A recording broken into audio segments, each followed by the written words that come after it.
So the COVID-19 vaccine rollout, I mean, it was an absolutely incredible scientific achievement, right? A huge win for public health. But, underneath that amazing success story, there's this really tough, really personal ethical question we've got to talk about. Think about it. For the good of everyone, millions of us stepped up. We got the shot. But for a very, very small group of people, that selfless act led to a serious, unexpected injury. And that forces us to ask a really fundamental question about fairness. To really dig into this, we're going to look at Israel's vaccination campaign, because it just puts this whole dilemma in such sharp focus. Okay, let's get into it. All right, here's how we're going to break this down. First, we'll tackle the main ethical dilemma head-on. Then, we'll talk about this big idea called health justice. After that, we'll look at how different countries handle this, zoom in on Israel's system, and finally, explore what it would take to build a fairer future. Okay, so let's start with that core dilemma.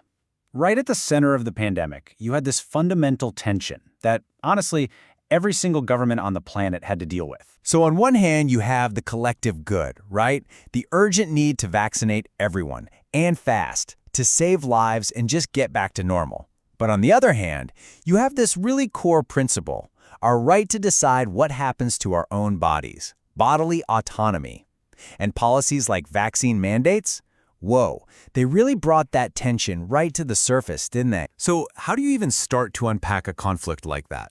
Well, it actually helps to take a step back and look at a really powerful idea that thinkers have been wrestling with for a long time. And that idea is health justice. So what is health justice? At its core, it's pretty simple. It's the idea that in a fair society, everyone should have a just opportunity to be as healthy as they can be. It's a way of thinking about what we owe each other. And a few brilliant minds have given us some really useful tools to think about this. Okay, first up, let's talk about John Rawls and this amazing idea called the veil of ignorance. Just imagine for a second, you get to design a society from the ground up. The only catch, you have no idea who you're going to be in that society. You don't know if you'll be rich, poor, healthy, or sick. So from behind that veil, what kind of system would you build? You'd probably want a really strong safety net, right? Especially for something like a vaccine injury. Of course you would, because you'd want to protect the most vulnerable just in case that person ends up being you. Then you've got Amartya Sen and Martha Nussbaum with what they call the capabilities approach. And their whole point is that justice isn't just about handing out money or resources. No, it's about making sure people have the actual ability to live the lives they want to live. And what's more fundamental to that than your health? I mean, a serious injury can literally take away your capability to pursue your dreams. And building on that idea, a philosopher named Norman Daniels makes this crystal clear. He says good health is absolutely essential for us to have a fair shot at opportunity in life. And it makes perfect sense, right? You can't really go after your goals, get that degree, build that career, if you're struggling with a major health issue. So protecting people's health isn't just a nice thing to do. It's a matter of basic justice. So, you can see, these aren't just dusty old philosophical ideas. They're all pushing us to ask the same powerful question.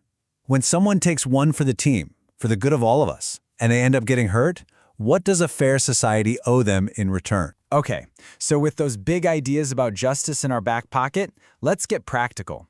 Let's see how different countries around the world actually try to answer that question with real policies. And what you find when you look around is, well, there's no one-size-fits-all solution.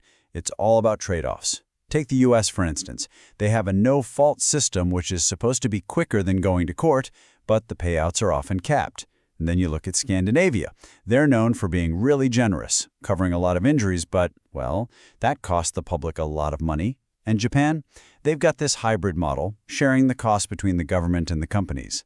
Sounds good, but it can be a bureaucratic nightmare for the person who's actually injured. See, every system is juggling the same things: speed, generosity, and cost. So with that global picture in mind, let's zoom right back in on Israel, because the case there really highlights some of the major gaps and challenges. Okay, the first huge challenge can be summed up in one number: 18.